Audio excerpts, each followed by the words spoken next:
just wants to massacre him. Go on out there and kill them. Wipe them out. All of them. To the very last man. Violence. Brutality. Trick-or-treaters are all dead. Isn't it beautiful? Take a walk in the cemetery. Get eaten up by cannibals. Celebrate Halloween.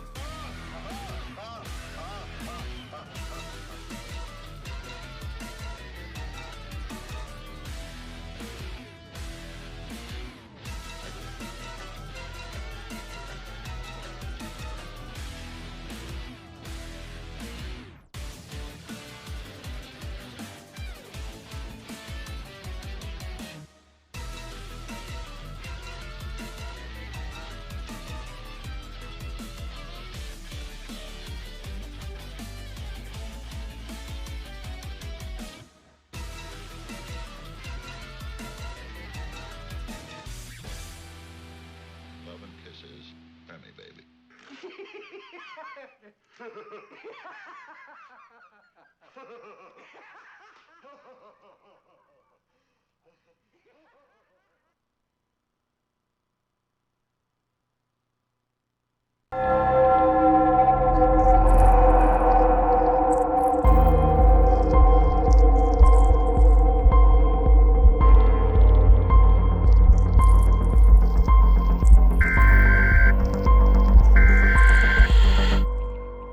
What do you think this is all about? You think this is a fucking costume? This is a way of life.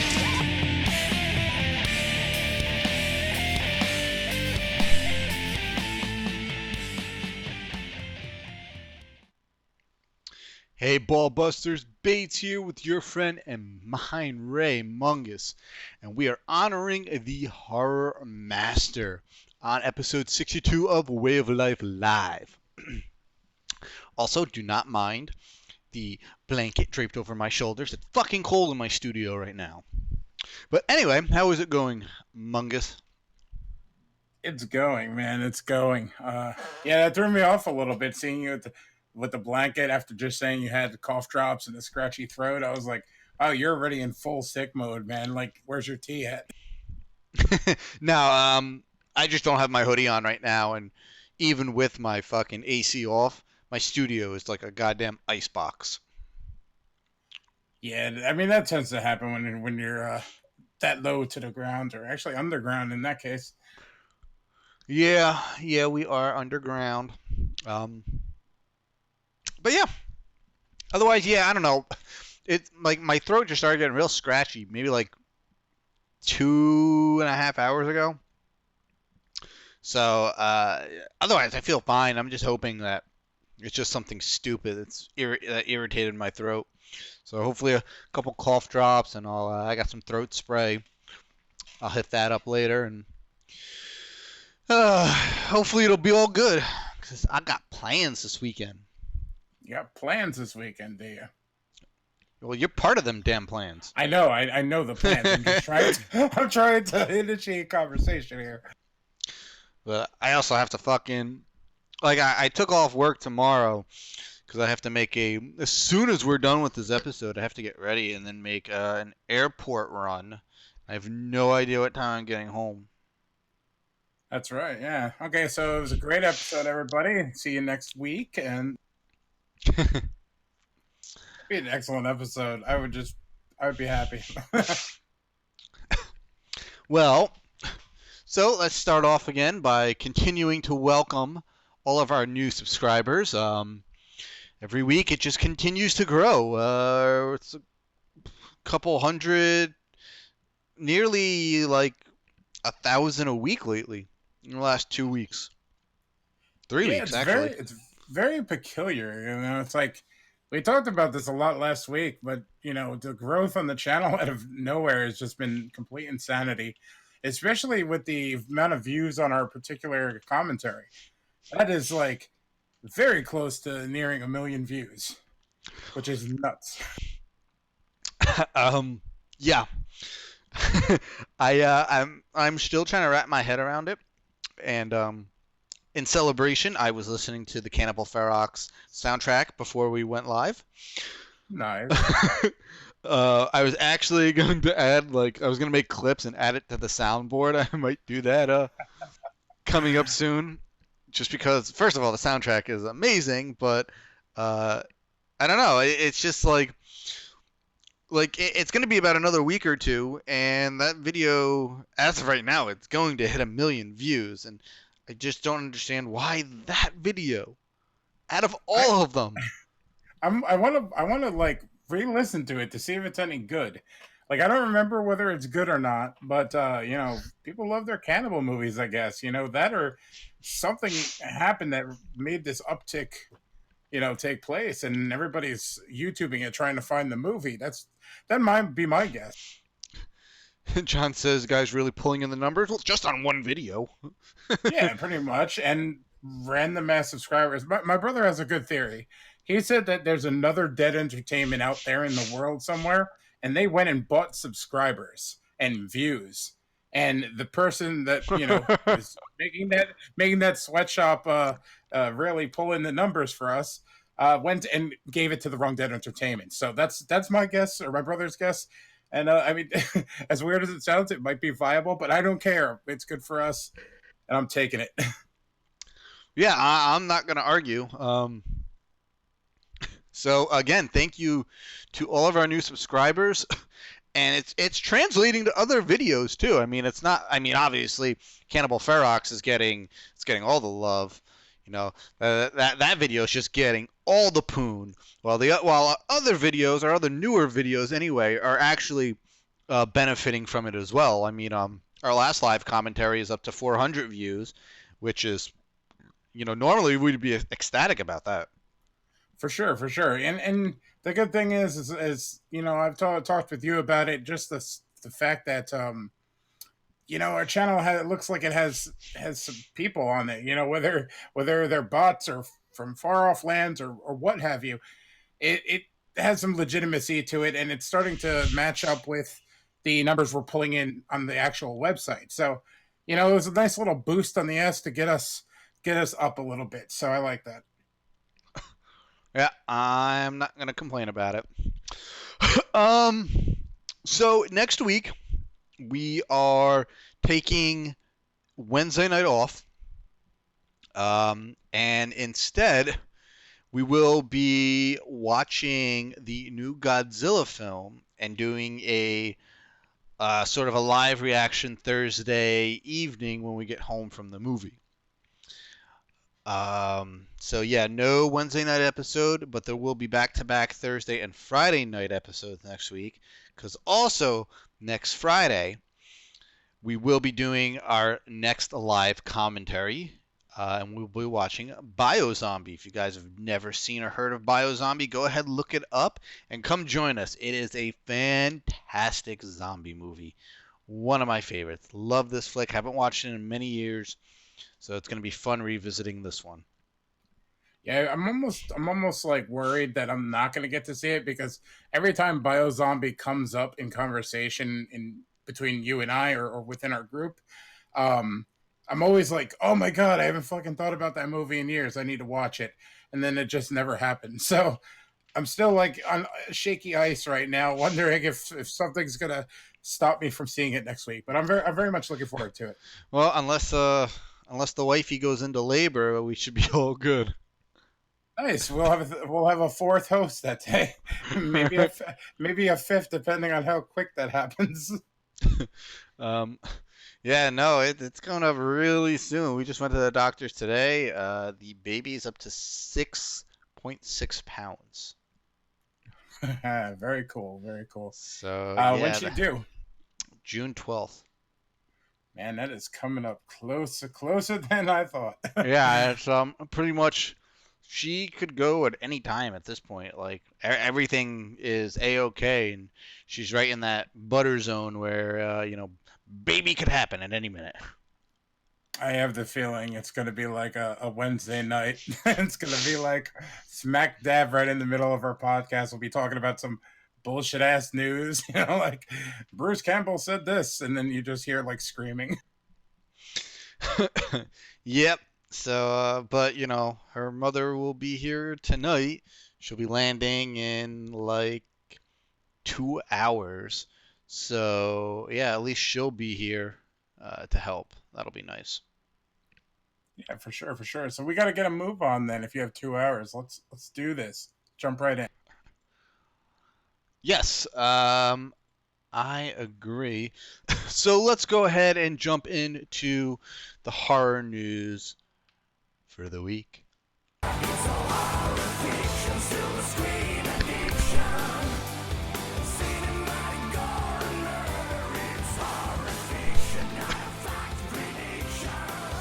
John Carpenter honored at Cannes with the Golden Coach Award. What's that award all about? Oh, you're gonna do that to me, man? No, it's an award that's given out at a director's fortnight event. That's basically, like a lifetime achievement sort of deal. It honors a filmmaker who kind of innovates and pushes his films into, like from one point, of independence into something entirely, like a career building type of thing. And Lord knows John Carpenter has done exactly that from step one. You know what I mean? Really? You think so? I mean, what's his name again? John Carpenter? Like, who's even heard of John Carpenter? Like, why is he deserving of an award? Like, seriously. Oh, are you? Wait, are you somebody from Reuters or? People that don't I'm just still salty from. I just got it. I'm just still salty that for waiting like 3+ hours to get his autograph at Monster Mania last year. That wasn't his fault though. No, that definitely wasn't. But I just love that the Reuters. For those that don't know, the little joke that I made, Reuters called John Carpenter a cult horror director. Like a cult director, like nobody's ever heard of any of his movies. He just had a very minute amount of success throughout the, I don't know, from the 70s to present day. Yeah, I mean, it's not like he's never directed or written a movie or composed a movie. He hasn't done any of those things. No. I mean, he's like terrible. Like nobody knows this guy. One day they might. One day, even though he's 71 right now. Yeah, and he looks every bit that 71. He really does. You put him next to Tom Savini, who I think is 70, and Danny Trejo. Danny Trejo has looked like he was 65 for the last 25 years. So, like, dare I say, like John Carpenter looked his current age of 71 in that movie Body Bag. Yeah, right.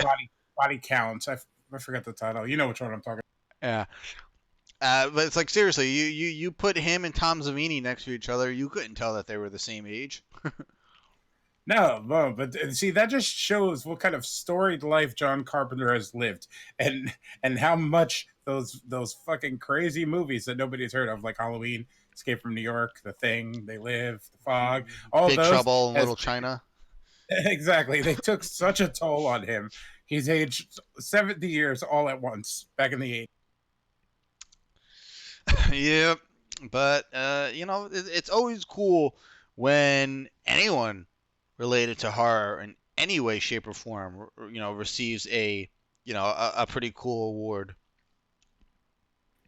Yeah, I agree completely. I mean, it's just like, it's one of those things where that John Carpenter probably doesn't really care too much about this. Like, it'll feel good, but like if you know who John Carpenter is, the type of person is when it comes to horror movies, like he'd much rather be talking video games. You know what I'm saying? Like that's a way to get to him. But the fact that some a festival that's as prestigious as Cannes, like took the effort and gave him this award, it's very, very cool that they did it, and he's completely deserving of it.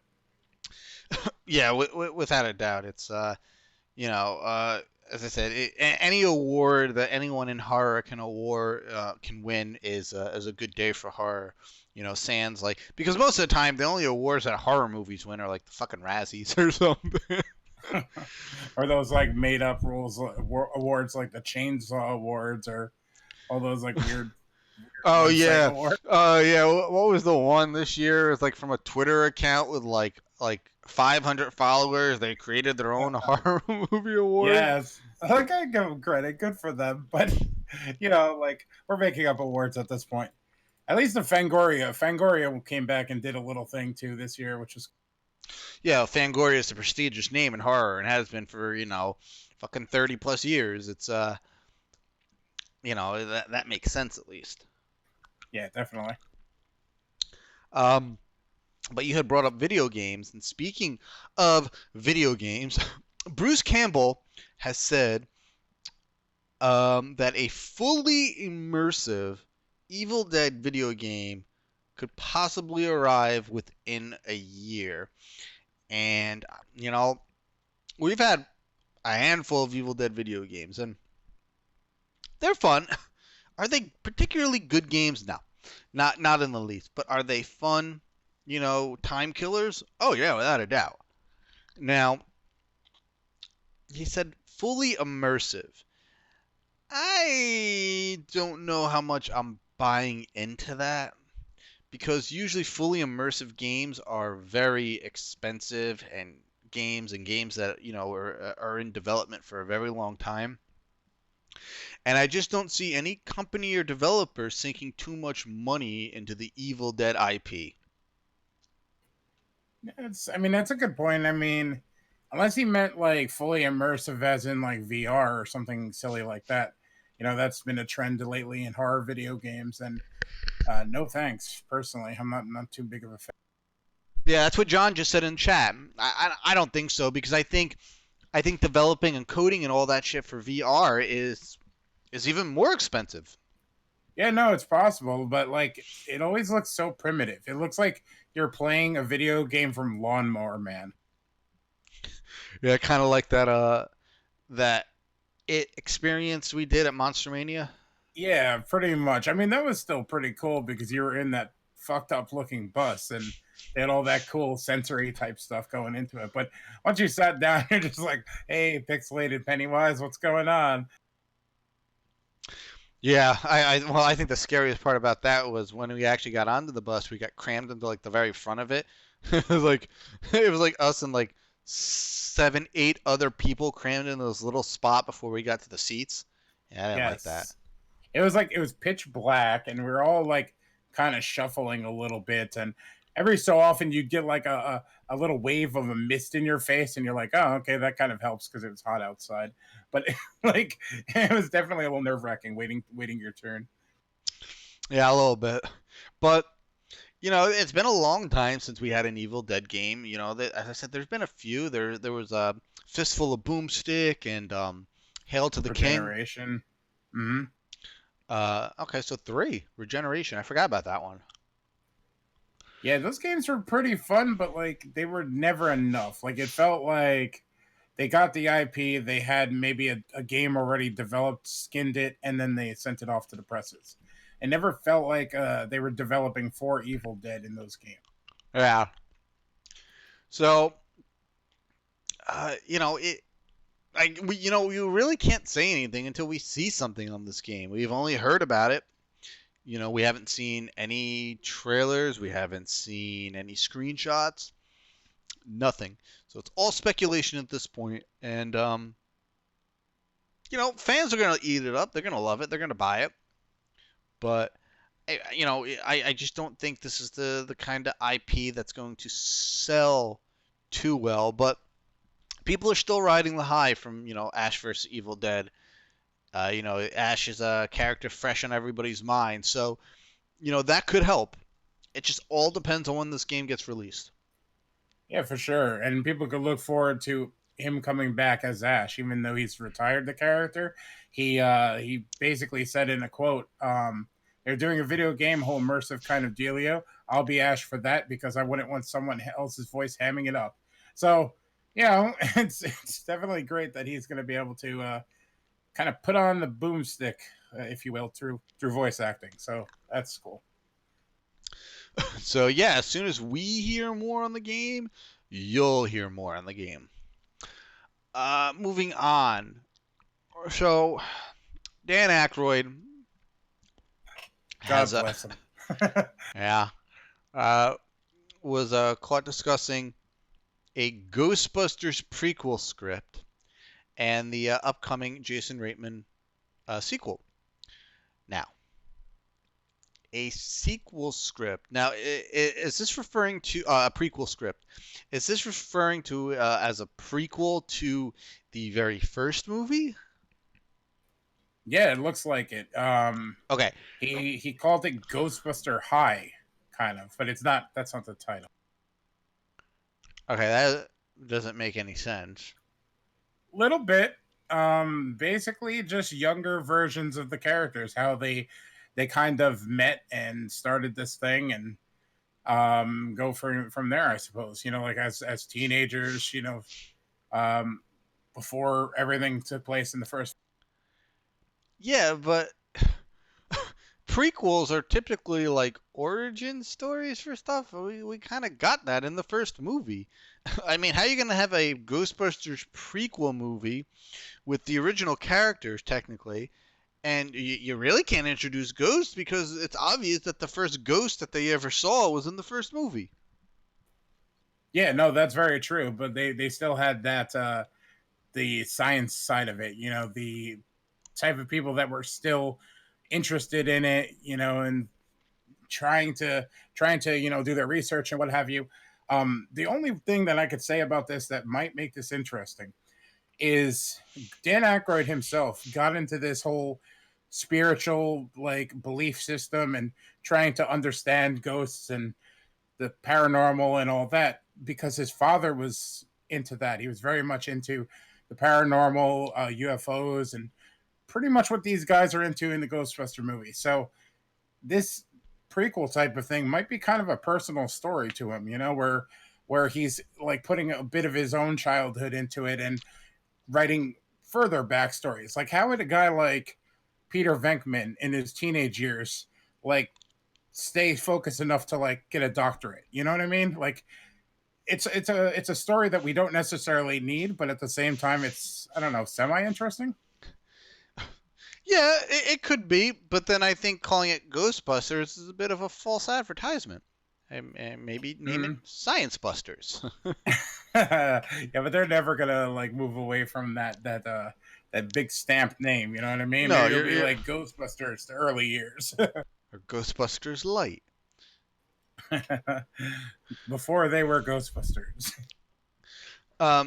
So yeah, I mean, I have my concerns and reservations about a prequel, but he seems to be all on board for this new sequel coming out.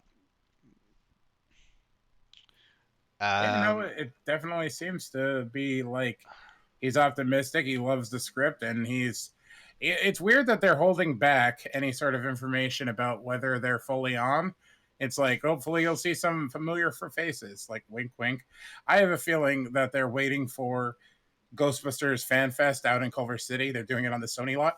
And more than likely, they're going to announce some big stuff at that convention type of thing. So, yeah. So I'm curious about the movie because I do like Ghostbusters, and I'll see it. I mean, I saw the remake, and even to this day, I still don't think the remake was bad. I think there was some poor execution and some goofy dialogue, but I thought that remake was actually a decent foundation, and if they had done a sequel, they could have really, built upon it. But yeah, angry fanboys kind of put an end to that one. So yeah, for sure, it's definitely disappointing. Depending on where they go with this next film, maybe some sort of alternate universe could open up, but I really don't see that happening, to be honest. I'm just glad that that Ghostbusters are passionate fans, true fans of the franchise at least. So they're supporting the Lady Ghostbusters on a different medium, and that's comic books. So it's really cool that they crossed over there, and those characters live on for the people that really dig it. Yeah, so maybe you're right. Maybe at this Ghostbusters Fan Fest, they're going to announce some cool things. But for the most part, unless they announce, Rick Moranis is coming back for it, it's all just whatever to me. That's the only thing I'm looking forward to hearing. So, Brightburn. New trailer got dropped for the James Gunn-produced Brightburn. I never saw it. I haven't, I know about the film. I have not seen anything on it. I haven't watched anything on it. It's really weird though, because I said the exact same thing yesterday. Like, I had to write an article about this final trailer yesterday, and I was very interested in the concept. James Gunn producing. It's written by James Gunn's brother. I believe his name is Sean Gunn? No, not him. Brian Gunn and his cousin Mark Gunn. So there's, it's all in the family and everything. Everything seemed interesting to me, but it was just one of those things I just never got around to checking out until yesterday. And I gotta say, the concept is pretty interesting, pretty cool, actually. Not overly original because it's been done already, but the promotional materials look cool, the character design looks cool, and the trailer, it looks somewhat intense, for a superhero / horror movie. Like, it's an interesting combination. Without a doubt, and he, James Gunn has sort of already been down that road. I mean, obviously he knows superhero flicks very, very well. Obviously with both of his Guardian of the Galaxy movies. And, he was consulted for Infinity War, and I would assume Endgame as well, considering both filmed at the same time, and he wasn't fired until after they finished filming. So, he was a consultant for both of those films, and probably directed a couple of scenes, especially that had the Guardians in them. And even before, the Guardians films, he gave us Super, which is a superhero sort of black comedy. And I love, we got to revisit that film soon. That's a great film. I agree. I love that movie so much. So it's definitely it's definitely well within his wheelhouse. And the superhero craze is big. As I said, I've heard of the film. I've been hearing all about it, but I actually have not actually just watched any trailers on it yet. Yeah, it's definitely cool. I mean, it's kind of like, it harkens back to that movie Chronicle that was released a few years ago. Yeah. That had some pretty decent success. But this one's basically Superman, if instead of becoming, humanity's savior, he went the other way. And I think that's pretty cool, Oh, so he's like the main character is like a straight up villain then. Oh yeah, it's basically the Superman origin story, except he literally becomes a villain, and being that it's a horror film as well, he's villain in less of a way of less Lex Luthor and his real estate, more Texas Chainsaw Massacre and ripping people apart. Oh, that's sweet. Sounds like a love story. Well, I mean, it's definitely interesting. And it is a sort of a unique concept. I mean, they sort of did something not quite to that extreme. I mean, Hancock was one of those movies where it's just a superhero and he's just like, fuck it, I don't even care. Like he had no interest in helping people.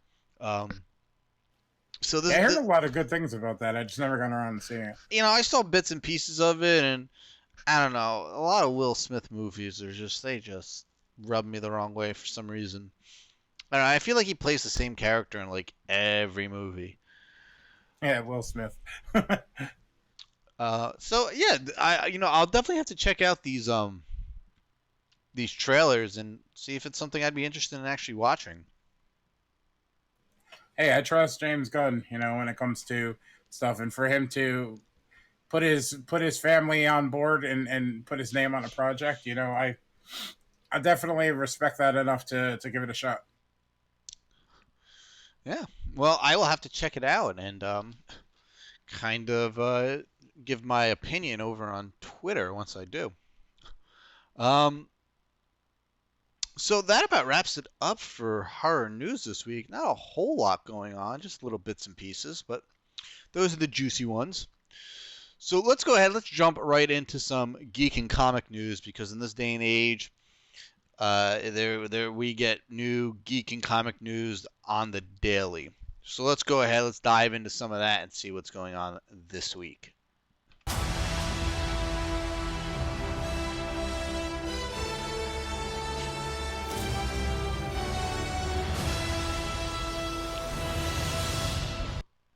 All right. So apparently, and I didn't even see this anywhere. It's like the first time. It's speculation, but it is pretty cool. So apparently, a possible mystery was solved in that since its release, there's been one very elusive Easter egg in Guardians of the Galaxy. You know, James Gunn has been pretty adamant about there's one left. No one has found it yet. And it is possible that it is somebody finally found it, and that it's in the shape of Man-Thing. Now,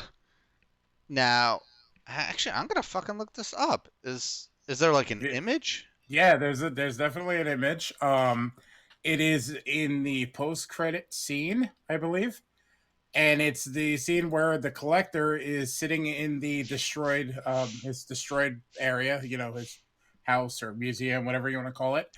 And it's where Howard the Duck sits with him. And if you look over his shoulder, there's one of those trophy cases that he has in his museum. And you look real close, it looks very Man-thingy. Oh, it just looks like some green plants.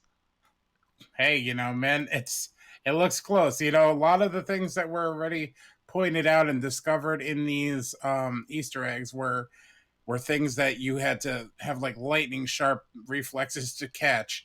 And there's been a ton of debates whether like what the hell's the guy's name? Who's that Thor guy? Beta Ray Bill. There's been debates that he was in there. There was debates that Adam Warlock's Cocoon was in his collection, and a lot of them were wrong. But you know, this kind of sparks up that conversation again, trying to find that elusive Easter egg. And I know it looks like just plant type of thing, but it could be. It looks like it. I'm hopeful. He hasn't confirmed yet, though. I'm going to say no. And I'm going to say no for a big reason. Man-Thing's big superpower was fucking teleportation. Do you think he would have fucking teleported out of that little pod? But you don't think we have, like somebody like the Collector wouldn't have like technology that would prevent somebody like that to doing so? Yeah. I think so. No. I mean, in 2019, yeah, he probably could teleport out of there. In whatever time frame that Guardians takes place, no, that boy is staying in that thing. Yeah, you know, it's a good guess, but that just looks like some fucking trees in a pod. Well, that looks like to me. Hey, you know what though? It's cool. I like the hunt. I like the discussion, and you never know, man. We'll see what if James Gunn speaks up about it, if it catches enough track. Yeah, we'll see. So yeah, not a whole lot there in my opinion. Guy who found it, saying, or like what I'm looking at on an image, or posted it, saying that they can see eyes and a nose, and I don't know what the fuck they're looking at, but whatever. Well, it's a little generous, but hey, I thought it was interesting because here we are, how many years later? What, 4 or something along those lines, and people are still trying to get this thing. No, keep guessing. Marvel's Jessica Jones Season 3, the final Marvel show on Netflix, will be debuting in a couple weeks. That's exciting. Even though I know that there is no tomorrow for these characters as of yet, and one of the main reasons I have a Netflix subscription will be gone after I watch this show. It is still exciting because I loved the first season and I really enjoyed the second season. So, and I have not heard anything about the third season yet. So it's very exciting. Hopefully they do something special. I'm sure that they knew that this was it when they were filming. So I'm wondering if you're going to do something unique to really go out with a bang. Yeah, without a doubt. And, it's kind of sucks that Netflix is treating this thing like, well, whenever we get around to it, we'll release it. Like, even on their little new on Netflix sheet that they released, it says coming in June, Jessica Jones season 3, but they have specific dates for everything else. I have a feeling like we're just going to wake up one Friday morning and it's going to be on there. It's kind of disappointing because those shows did a lot to put Netflix on the map. And lately, for a company that's worked so smartly over the last few years, 5 years, maybe more, they seem to be just doing the same type of mistakes that network television starts doing when they get too big for their britches. Mm-hmm. And, canceling Santa Clarita Diet without any sort of knowledge to the team that was working on it that they were going to get canceled. Like, you don't work on a weekly basis viewership. They don't check ratings on a weekly basis of, how did this episode do? How did that episode do? It's all thrown out there at once. So, they know what they're going to spend money on, and to sit there and let a season of something come out with a cliffhanger and then cancel the show. It's like, how are you different from network television? There's no reason for you guys to be like that. I thought you were innovators. And how they treated the Marvel shows because of some contract negotiations and nonsense like that. It leaves a real sour taste in my mouth. And with Disney Plus coming up and Disney recently buying the other shares of Hulu, the writing is starting to appear on the wall that Netflix might not be the powerhouse in 5 years that they are now. Yeah, they were smart. They would have figured out something to keep those characters, but they're going to die with their boots on this one. And yeah, I think it'll bite them in the ass in a year or so. But it is what it is now. Yeah. Don't know what else to say. It's sometimes with some of the shit that's going on at Netflix, it almost makes you wonder, is Vince McMahon running things back there? A lot of weird decisions happening.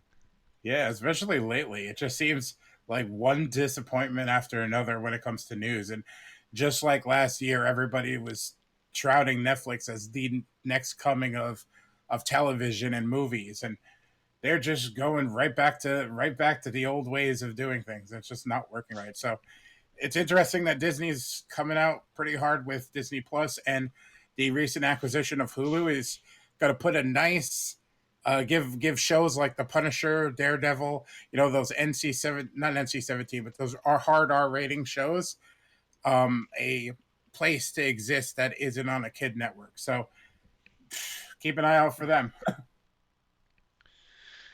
Yeah, we'll see what happens. There was I forget who from Marvel said something, but they said I remember reading a little snippet a couple weeks ago in regards to the Marvel Netflix characters, and they said these stories don't feel like they're done yet, and you never know, you might just see these characters return sometime in the future. It was something really vague like that, but it gives fans hope.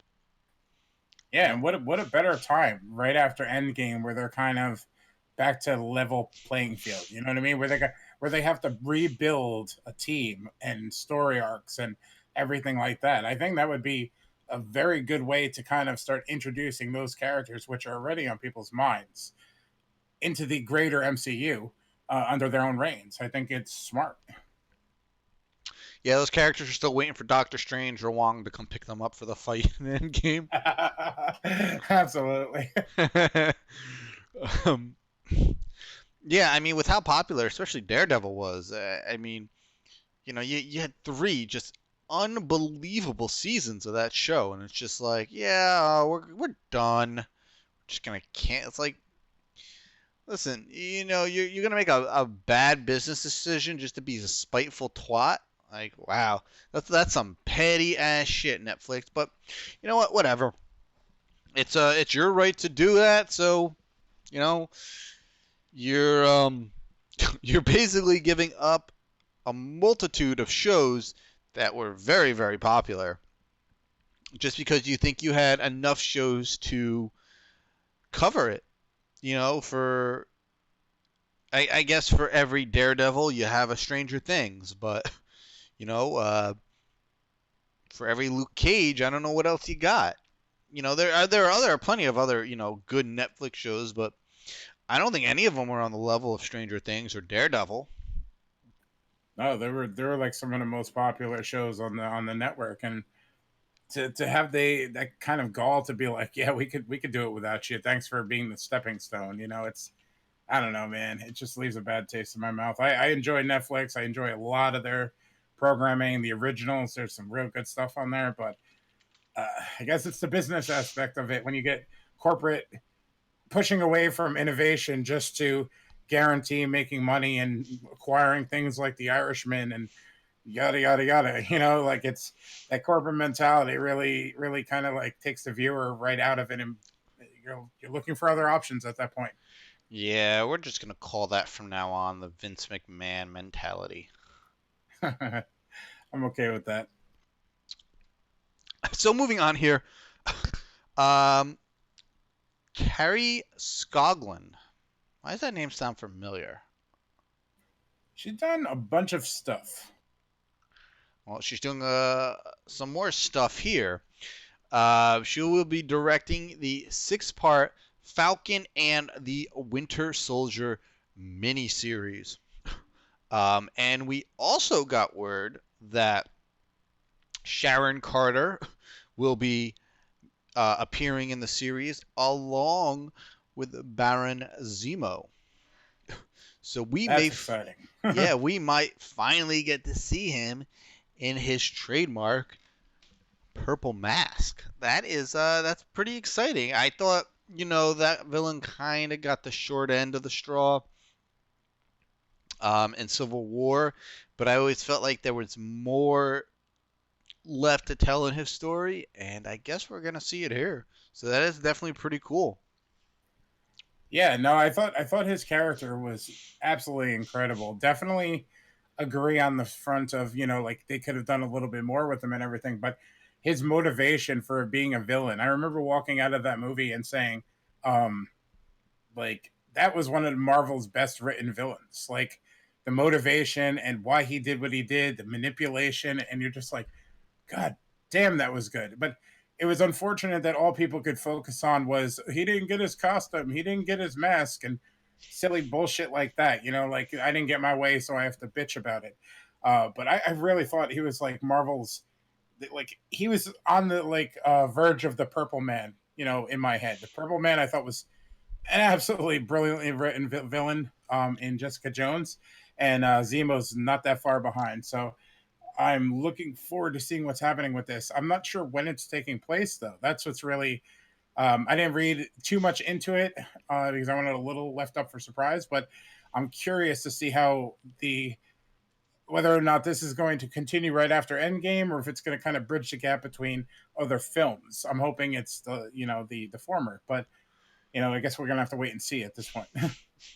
Well, considering that since the end of Civil War until Infinity War, Bucky was in Wakanda, just doing his own thing, I'm going to assume this is going to take place after Endgame. That would be great, and that's just going to further the universe a bit. So, yeah, definitely some cool news coming out of these Marvel miniseries that we will be getting on the Disney Plus streaming app soon enough, I guess. When is that service dropping? I believe it's going to be some point next year. I think it's going to be $7 a month, which is not that bad. And it looks like this miniseries is going to air August 2020. So it's coming a lot sooner than I thought it might. All right, so we're only about a year out. That's pretty cool. Let's see. Oh, so some big news over the last couple of days. Robert Pattinson going to play the Batman in The Batman. The new Batman film by Matt Reeves that we've been hearing about for, I don't know, 3 years now, and nothing has really come of it. But now we got this bombshell that dropped on us, and it set Twitter into a flurry with, I would say it was pretty split down the middle, with 50% of the people going batshit crazy because they love this casting, and then the other 50% going full angry fanboy and doing what angry fanboys do, starting a petition to have him removed from the movie. Did you see the counter petition that they wanted Kristen Stewart to play Catwoman? And that just like melted fanboys' minds more than the casting announcement of Robert Pattinson. Oh, it was beautiful. These petitions need to go, man. Like, it's ridiculous. I think I'm going to start a petition to get rid of change.org. Yeah, let's start a petition for no more petitions. Exactly. So personally, I don't care one way or the other about this casting. Could he be good? Yeah, he could be good. Could he be shit? Yeah, he could be shit. Do I swing one way or the other? Nope. So I guess, first of all, we gotta wait and see if this movie's even gonna be fucking made. I heard a couple days ago that they're planning on bringing in 6 villains for this movie. It's like, wait, what? I don't know if it's going to be like as strong as main characters, but to maybe build a universe, I think that'd be cool to know that they're out there. I don't think we need 6 villains in the first kind of reboot of Batman. Yeah, well, yeah, I don't know. I can see them just trying to stuff in everybody. It's like, oh, what is this? Batman's entire rogue gallery? Yeah, let's put him in the movie. Let's do it. But knowing Matt Reeves' like approach to filmmaking and seeing the Planet of the Apes movies, which I figured initially were just going to be like balls to the wall war, like doing everything they couldn't achieve in those movies to begin with and back in the day. But they were rather reserved and story driven. So I'm hoping that all these script rewrites are refining that, and maybe we can get lucky. Yeah, or all these script rewrites are just turning into a garbled up mess of a script. It's sad because that is a very likely possibility when a script goes through as many rewrites as this one has allegedly gone through. Correct, but I will say this. Usually when they keep the same writer on to rewrite the scripts, it's a good thing. When he gets relieved of those duties and it goes to some other person joining to help fix some of the script that needs fixing, that's when you have to sound the alarms, because generally those are page 1 rewrites, and that is when things start to really blow out of proportion. Cough, Fantastic Four, cough.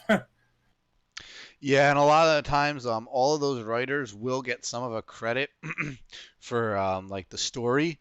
So if this movie ever does get released, we got to see how many names are next to story by. Yeah, it'd be definitely interesting.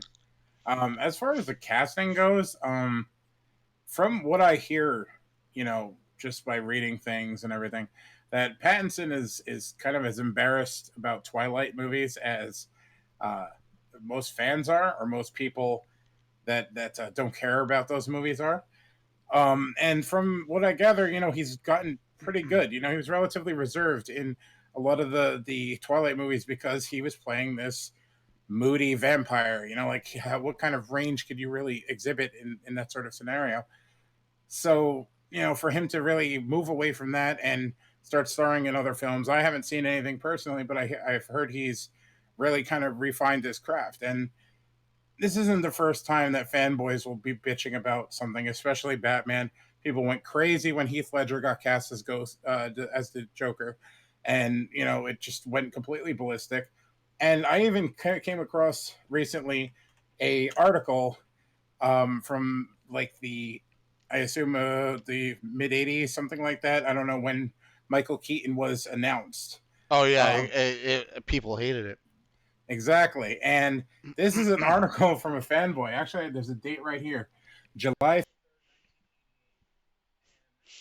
titles Mr. Mom as Batman, and they go into basically the type of rage that modern day people are going into for Robert Pattinson. And it's like, give him a shot. You know what I'm saying? Like, it's worth a shot. He might be the best Batman out there. Might be the worst. Like, it's happening. He's cast. Either give him a shot or shut up. Go read the comics. Go do something else. Like, stop crying about it. Well, I don't mind fans complaining. It's just to what level they complain. I agree. When it gets like Star Wars The Last Jedi ridiculous and Ghostbusters remake ridiculous, I guess that's what I'm saying. Those type of people that really crusade it as though it's the end of the world, those are the people that I'm speaking to when I say fuck off. The people that are like, oh, that's not for me. I get it. You have every right to say something. But, when you sit there and go to war, it's like, Jesus Christ, man, just go find something to do with your life. Yeah, and speaking of those type of people, so we finally got the Game of Thrones series finale. And, well, did not go over too well with a lot of fans, to the point where, surprise, surprise, yet another petition has been started to rewrite and redo the entire final season. Yeah, that makes sense. I mean, like, why not, right? Oh, somebody just needs to slap these fans with like a dead fish or something. I was thinking like one of those giant wrecking balls, but dead fish will work. So we're going to dive into a bit of spoiler territory here as we talk a little bit about the Game of Thrones series finale. So if you have not seen it yet, I would say go ahead and turn us off now so we don't spoil anything for you, and then come back and listen to the rest after you've seen it. So the series finale saw a few more deaths, and I guess an overall happy ending, I guess. Happier than I expected. For like the entire Stark family, which, I felt like it was, again, and I've said this a few times this season, but sort of pandering to the fanboys and fangirls of, of House Stark.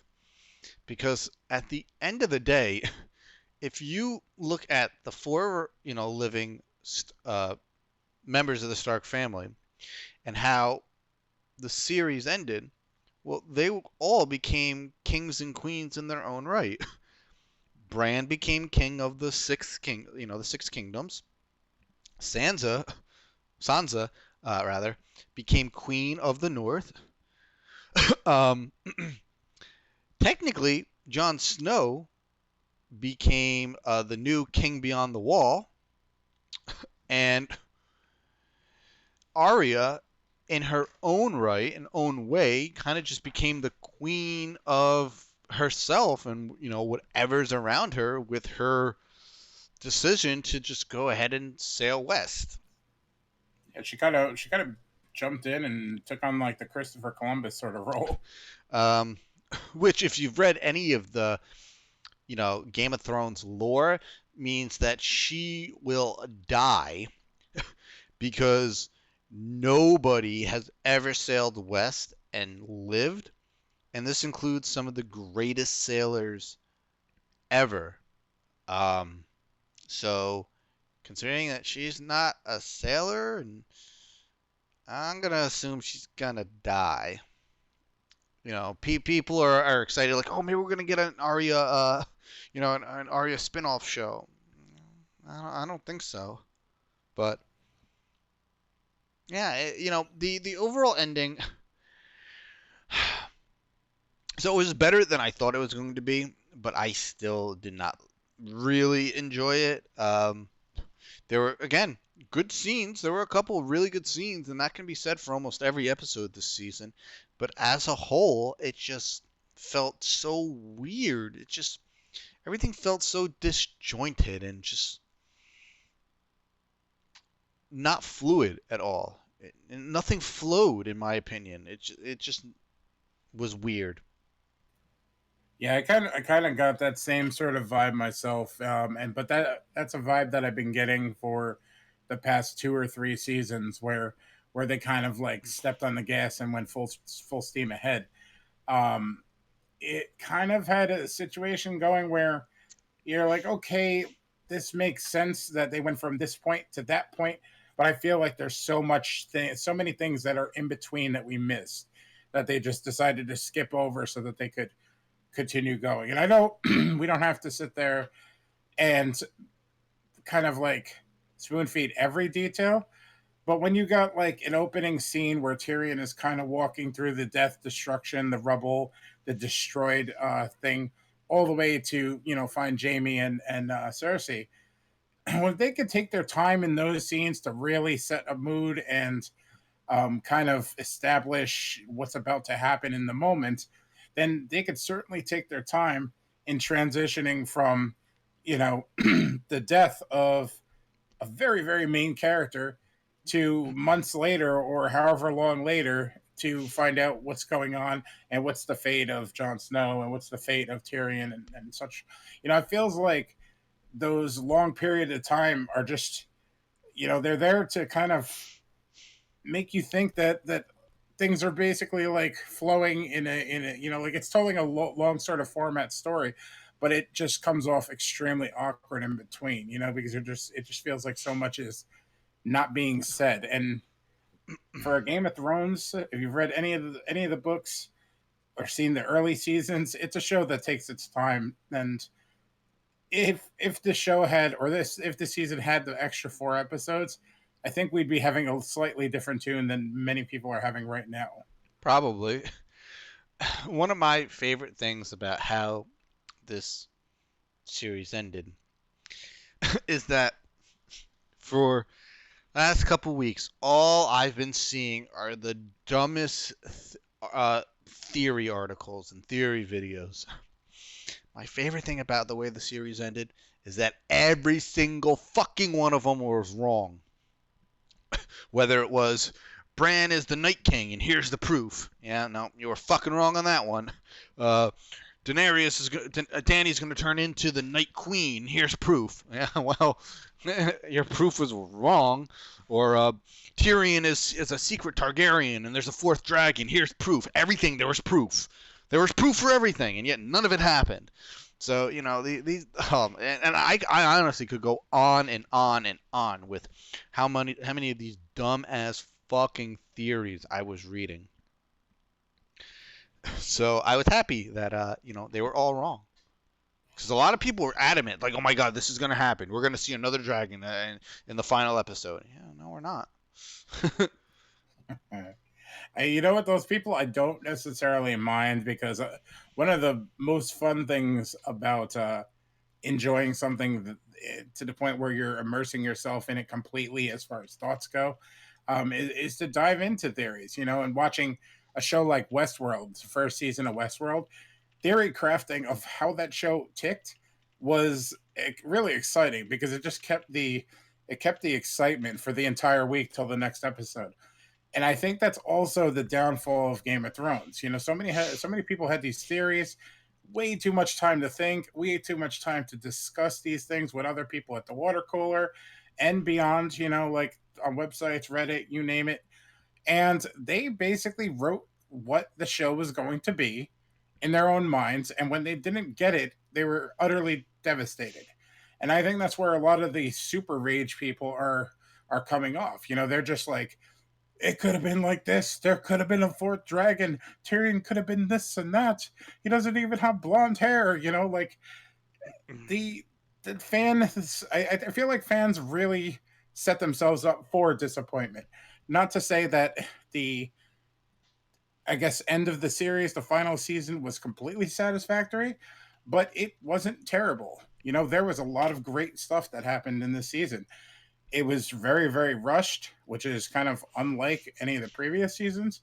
But, you know, having a just king that really doesn't care about ruling the land, and Tyrion kind of doing that for him. You know, I think that's great.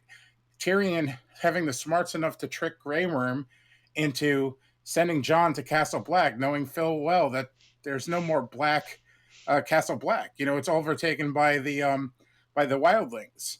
You know, knowing that he'd have that sort of freedom to live out what he was meant to be. You know, that was decent writing. It wasn't this crazy wild shit that people like sat there and made up in their own minds and expected to play out on TV. It was more reasonable, more humble. Yeah, it was definitely sort of an ending nobody was expecting, and in that regard, I kind of liked it. But I just felt like, again, it was just very disjointed from the rest of the series. It just felt so awkward. Agreed. The last two seasons were full of that. But it's done. It's over, and apparently the next spin-off show is going to be taking place during the Age of Heroes with the the against, I guess, during like the first long night, and more shit with the White Walkers, and that's apparently what we're getting for our first spin-off show. At this point, I don't know how interested I am in all of these spin-off shows. I don't know. As of right now, I'm not excited for them. There's no hype in my mind for them. But I guess we'll see what happens in a year or so when we start getting more information. But as of right now, I don't see myself like subscribing to HBO again to get it. I'm interested in checking them out, but at this point, I love the overall story of Game of Thrones and the 8 seasons that we got. So I guess my motivation going forward is not to overly look back. You know, like I'm not overly excited for trying to figure out more lore about the White Walkers, etc. So what I might do is just jump right into the books, because, you know, if from what I've heard, if you enjoyed the many, many, many, many characters on the show, there are like tens and thousands more in the book that you don't even know about. So I'm looking at this point, I think, for a companion piece to what I enjoyed the last, however many years. Yeah, it's been 9 years. 9 years, yeah. I think I jumped on right as season 5 was airing. So yeah, so a few years. Yeah, well, as I said, finally done and over with. I canceled HBO literally 60 seconds after the episode ended. The only problem now is that for the next 6 months, I'm going to be seeing 1,000 articles every day, and so far they've all been the same. These 10 things that went unanswered are really going to bug us in Game of Thrones. And it's like, oh my God, let it die. It's really true. What's dead may never die. And fucking A, man, just let it go. Let it go. The ones that I was seeing real quick was this is how HBO ruined Game of Thrones, and here's why. And this is how HBO did justice by Game of Thrones, and here's why. Like, just like the polar opposite articles. It's so silly. And some of the things that some of these articles with people that, with questions that went unanswered. I wish I had it up. There was one on Yahoo. Well, there's your problem right there. Oh God, I because it was like 10 or 12 questions, and I'm reading them and I'm like, well, no, those are all answered. Oh, of course, there's fucking music. I'm like, almost all of them were answered. What are you talking about? I'm seeing if I can find it. That's the problem, though. You have those people that only half pay attention to the overall narrative and just robotically tune in, and they're not paying attention. Just like how mad people were that Danny kind of did her thing last episode, the second to last episode, and they're freaking out that she had a heel turn. And it's like she's been kind of ruthless since the first season in many ways, and she just snapped. You know, like there's nothing really to be shocked at. Like it happened. It was the writing was on the wall. What are you confused about? And what show have you been watching or not paying attention to? Yeah, I mean, like what I remember one of the questions was, what happened to Nymeria? I'm like, what? Like, fucking found a pack. It's hanging out with other wolves. That's what happened to him. Like that's a like simple as that, right? I don't get it. Oh God, I really wish I could find some of these other ones. But I could sit here and looking for them forever. The fact was that they were really stupid questions, and 90% of them were answered, but people just needed to churn out a quick Game of Thrones article for fucking, those clicks and those views, and, we got stupidity out of it. But it's done, it's over with, and, yeah. Let's go ahead, let's move on to the next big craze, whatever that might be. But I think that is going to go ahead and wrap it up for us this week. Actually finishing like early and on time. This is a shocker. It's a shocker. Thank you guys so much for hanging out. I want to remind everybody that next week there will be no Wednesday night episode. There will be, however, a Thursday night episode. In which we will be talking about the new Godzilla flick. We will be going to see it Thursday, and we're going to come home and do a discussion on it. We're both pretty excited for it. Can't wait to see Mothra. That's what I'm looking forward to. So, no Wednesday night episode, but Thursday night episode. And don't forget that next Friday as well is our next live commentary series. We will be watching Bio Zombie. So if you've never heard of it, never seen it, come by and hang out with us. It is a good, fun flick. If you want to watch it with us, go ahead, contact me on Twitter, and I will give you the information so you can watch the movie with us while you listen to our commentary. You can go ahead and find my Twitter right here, at Bates_MotelMT. You can follow Mungus at Ray Mungus. And you can follow Dead Entertainment at Dead Ent Site. You can also like us on Facebook, facebook.com/Dead Entertainment. I have a new editorial that I had worked on for quite a while. I believe it is dropping either this weekend or the very beginning of next week. It is a really cool, unique piece. Something I don't think that has ever really been highlighted or talked about in this sense. So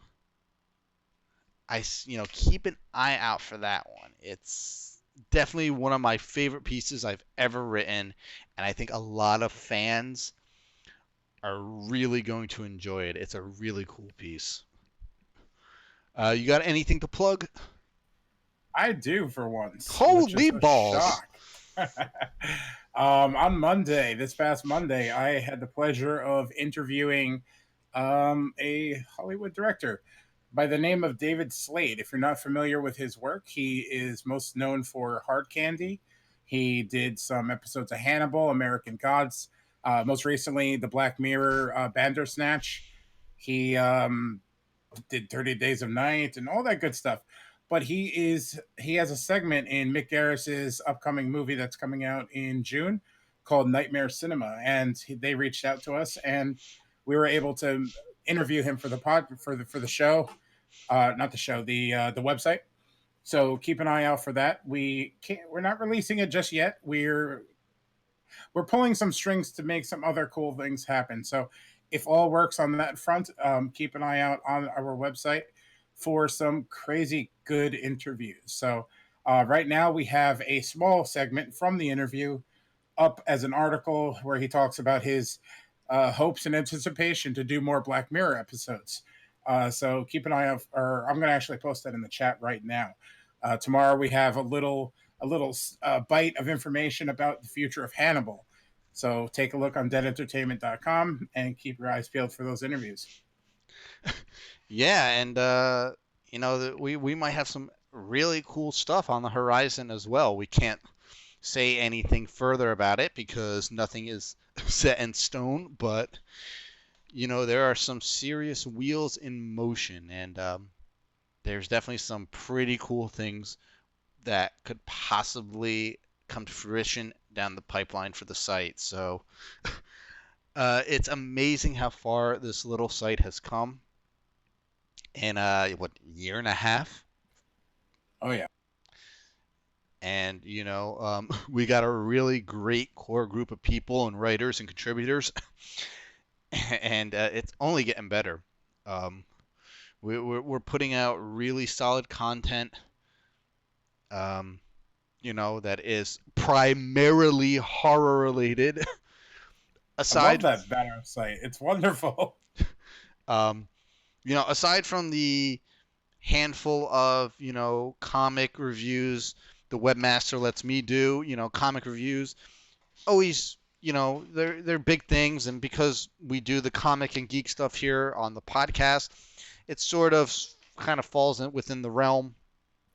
Yeah, it's like a little companion piece to what we do live. So, you're bored at work, you want to check out, a little bit further thoughts on it. Don't have headphones. There you go. Yeah, but I mean, it's a site that's like 95% horror.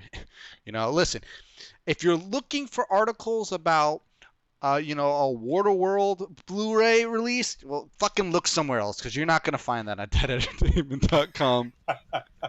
If you're looking for the latest news on Garbage Pail Kids cereal, listen, I can't help you there. I'm sorry. All right.